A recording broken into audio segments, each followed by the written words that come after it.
The DayZ dev team is showing off their new 0.63 pre-beta build to the public through their first 0.63 livestream. The entire stream lasted about 2 hours, and they're talking about new features, how they're tackling current and old issues in the game, and when to expect the next update to hit experimental. I was hosting their stream through my channel, while adding commentary to explain what we're looking at. These are the highlights. Lead designer Peter Nespesny first talked about new features planned for 0.63. The first example given was the new stamina system. This is a bar indicated in the lower left part of the screen that shows how much stamina you have remaining. The total amount of stamina available changes by how much weight your character is carrying. You will use your stamina when running, using melee attacks, and while holding your breath for accuracy when aiming down sights. The character now also visibly shows it's out of breath. How fast the stamina bar drains wasn't clear. The developers decided to disable this for the livestream, probably because it's still being tweaked for experimental release. The HUD now shows indicators for health, blood level, illness, body temperature, hunger, and hydration. When the indicator turns yellow, it means regeneration is slower. When the indicator turns red, it means the regeneration stops. Another big visual difference to the HUD is the circle indicator in the center of the screen. This shows the progress of the action the character is currently doing. Here we see the example of cooking a piece of chicken meat over a fire. Above the stamina bar, there is an indicator of which item is carried in the hands of the character. It also shows a quantity when carrying a stack of items. Peter mentioned for experimental release, he wants to have the fire mode of the weapon carried being shown here as well. All items you interact with directly now have their own 3D indicator, which allow you to more easily distinguish which item you're about to interact with. Last but not least, the entire HUD will now be able to be disabled by the player. Lead animator Victor Kosick next talks about new animations that have been added. The goal of the new player controller is to make the player interaction much more controlled. Eating food can now be done while walking and cancelled at any time should the player need to suddenly escape from a bad situation. The character now shows more accurate proning and crouching animations. When the character turns the head, the entire body follows smoothly. The proning animations are much more realistic and now allow you to move around much better when proned. The character also follows the weapon with its entire body rather than being fixed in a very static animation. Ladder climbing finally is now implemented properly. The player has the option to climb the ladder at a slow pace, but can also speed up and slide down when trying to make a quick escape. Stepping onto and from the ladder now is linked with a smooth animation and should help avoid any accidents formerly famous for DayZ. Firearm and melee handling is now completely redone from the ground up. Players can swing their fist or melee weapons with a light or heavy attack, with also being able to block incoming attacks. Firearms have individual animations for loading and unloading the magazine, cocking the bolt or charge handle, and when loading individual bullets into the chamber. We're also seeing the new particle smoke at work when the weapons are being fired. Important thing to note here though is that these are still being tweaked for final release.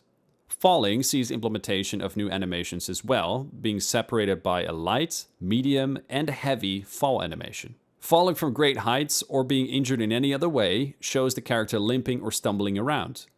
This affects how the character walks, runs, carries weapons, and how much sway the player will experience when aiming down sights. This effect will heal over time and will make the character slowly move normally again. Finally, some new animations were shown off for cutting down a tree, swimming, cooking a piece of chicken over a fire, and some of the new gestures added like SOS seen here.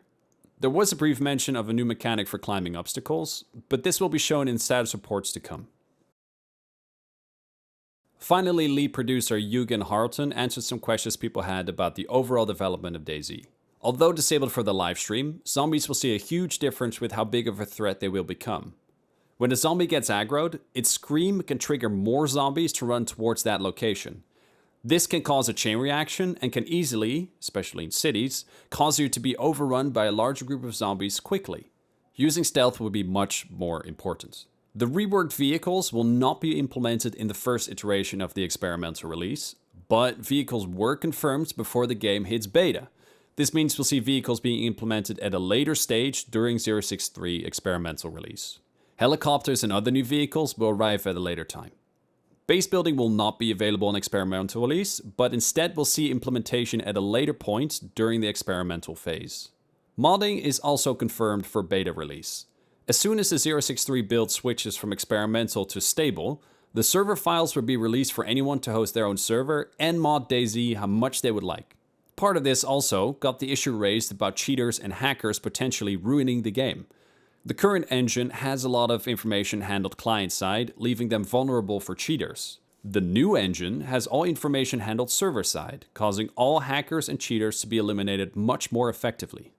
Yugen also mentioned that the dev team is working on their version of the Battle Royale game mode called Survivor Games. No release date was mentioned for this though. Adam Franku's project for the mouse map for DayZ Standalone was also briefly mentioned. Console release will be happening soon, with performance already looking to be very good and something the DayZ dev team is very happy with. The overall message Yugen really wanted everyone to take away from his talk was that all the things people wanted to see in DayZ will get implemented during a later time. They're still planning on leaving early access in 2018. This means 0.63 stable to 1.0 experimental to finally 1.0 stable this year. So, the question you want to know now, of course, is when will 0.63 experimental release? The short answer is when it's ready. But they did want to assure that they were talking about weeks, not months.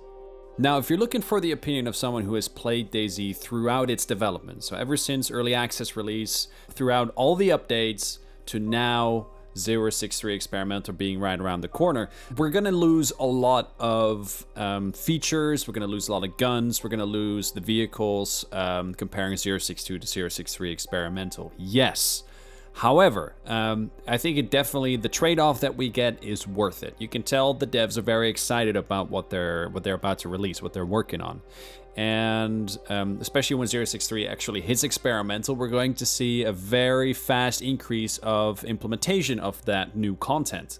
It's not going to be as it used to be, that it's going to be content every 6 months or so. They're very serious about actually making it like probably once every like 2-3 weeks you will see content being added. And you know, this is all new, this is exciting, and we're gonna see the base building, and we're gonna see the helicopters, and we're gonna see the modding, and we're gonna see everything finally come together for this game that after, yes, 4.5 years of struggling, finally is going to, hopefully, in everyone's eyes, going to be this really cool game that I personally can't wait to see live up to its full potential. If there's any significant updates, I'll make sure to keep you guys up to date here.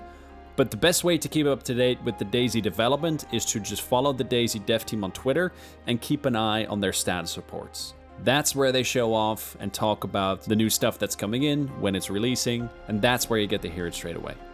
Thank you so much for watching, guys. I am really excited about what's to come. Let's finally make this the year of DayZ.